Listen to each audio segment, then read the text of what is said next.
Welcome back to another Guppy day. This week is a random what I do on a daily basis in the Guppy room. Starting the video off with a little scrubbing. And these fish tank get a ton of algae throughout the week, so there is a ton of cleaning.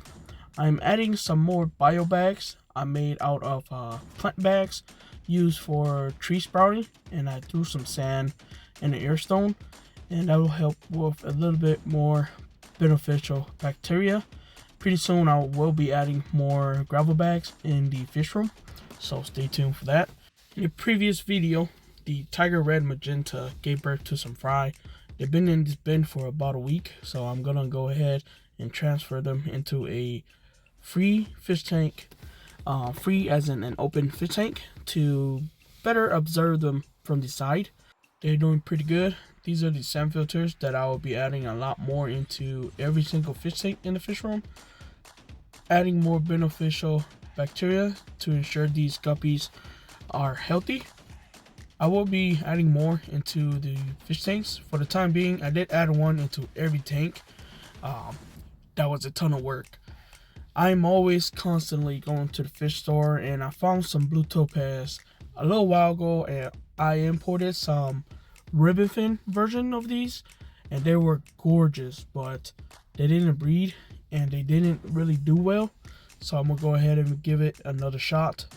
I also went to another local fish keeper, and he had some nice balloon mollies. So I've been really wanting to get some of these mollies and get into the molly game as well. And boy oh boy, the way they make molly nowadays are absolutely crazy. Molly to me are like goldfish. They kind of have the same color pattern. Not like betta and not like guppy. They hold the same color pattern as goldfish and koi. So to get these fish to look like this and absolutely just, I don't know what they do, but I am definitely with it. A weekend I got some fry from these zebra balloon mollies, technically marbles. These are the sakura mollies.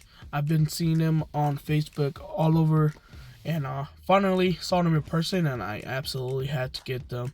I got two of my favorite ones, so I don't know. I never kept them before. I'm pretty just like any live bear. I know they're probably going to be easy, so I'm gonna go ahead and grab these two strain a try, and we'll see from there. Like I said, these zebras dropped a batch of fry right away, so just like that, I got a group of young fry to work with for insurance in case these two pair don't do well, but I'm pretty sure they're going to do quite well, because for a day in from Vietnam, I believe, Vietnam or Indo, I forget, they're doing pretty good.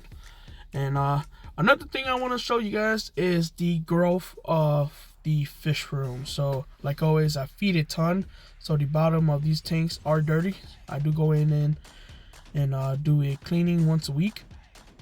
By now I should have to go in and do cleaning twice a week, but with the workload I have and the regular life, I kind of have to do it once a week. So throughout filming this video, the bottom of the tanks look pretty dirty, but that is definitely due to the overfeeding. I'm trying to get some of these fish to grow quicker, and to try to get some size on them so they will color up very nicely. And these are the tiger red magenta that I did a little dust feeding. These are the half black yellow. A week ago they looked like this, and check it out. A week later they are fully colored up. You could definitely tell males to females, and the nice ones to the ugly ones. These are the red mosaic, one of my favorites. The blue dragon, I think they're still the same size. They grew a little bit, but the blue on them is definitely showing a lot more. As you guys can see, the glass of these tanks constantly get filled up with algae. So I do have to scrub this pretty much every week. It don't bother me because I can still see the fish, but for filming purposes, I do clean it every day before at least I try to clean it before I film. Another thing I really do not want in the fish room is duckweed. Once these things take off, you'll never get them to go away. And here and there, I see maybe 10 in a fish tank, and give it is probably a month. And if you don't take those 10 out, which I did, I took 10 out, and a month later, I found a couple more. So that is proof that that thing will never go away. But as you guys can see, these are the blue dragon. The red dragon are doing fine. There's like there's one female in here that I really want, and I didn't get that much female. But these are the Dumbo red mosaic. Going to be an absolutely gorgeous fish. Super excited for these. Give it another month, I will be pretty much picking out my pairs. So I probably will be letting go of some fish from the juvie stage, and I personally like to sell fish in the juvie stage for one reason: they are a lot stronger, and it ensures that whoever is going to take them are going to get a lot longer lifespan from the fish from a juvenile state. So pretty soon some of these fish will be rehomed, but I'm super excited for these half black yellow. They came from the yellow galaxy mosaic. Like I said, that fish string has so many names, but it came from them, and I'm super excited to see what they throw out on the next batch. So they're super color up.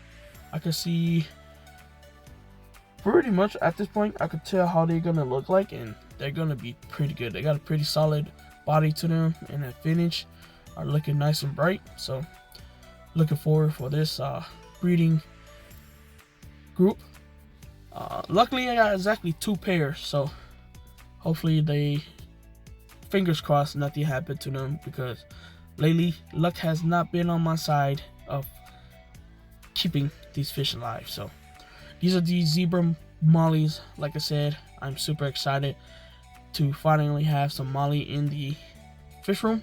Or I had some, but these are the more exotic mollies, and the fries are doing well. I think I have about 10 to 15 fry. These are and they're doing pretty good. Last thing I want to show you guys is some of the plants that I have in the fish room, and this Pogos octopus has been one of my favorites. I no longer have guppy grass or hornwort. I strictly run these Pogos octopus because of one thing, it looks nice, and the second, it grows pretty easily, and third, it's clean.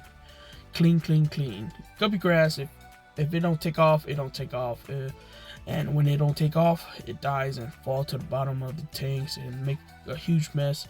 Same for hornwort. So I've been running a lot of Pogos octopus, and I've been giving anagris a try. Just kind of like Pogos, it stay pretty clean. I got some frog bait that water lettuce, my bad. These are water lettuce that I have in the greenhouse. I brought them in, and they absolutely shrunk to minis. So pretty excited to see how they look in the summer. The blue dragons are, as you guys can see, this is probably another weekend of filming this video, and they are all coloring up and growing steadily. So super excited. Pretty soon I will be choosing out the next generation to be breeding. So yeah, just another daily in the fish room. Not much going on this week other than feeding and maintenance throughout the week. Red dragons, super excited. They're almost at a stage where they're ready to pop. Dumbo red mosaic already ready to go. Like I said, I do like to let some fish go around the juvie stage to ensure they live a long life. But these are the red tiger magenta. I really want to rename them, but as of right now, the names suit them really well, and I hope you guys have a good one. Like always, stay positive. I'll keep you guys updated on the next video. If you made it this far, I want to thank you. I really appreciate you watching all the way to the end. And yeah, like always, I'm gonna say it once again. Stay positive. Keep your sleeves wet. I'm out.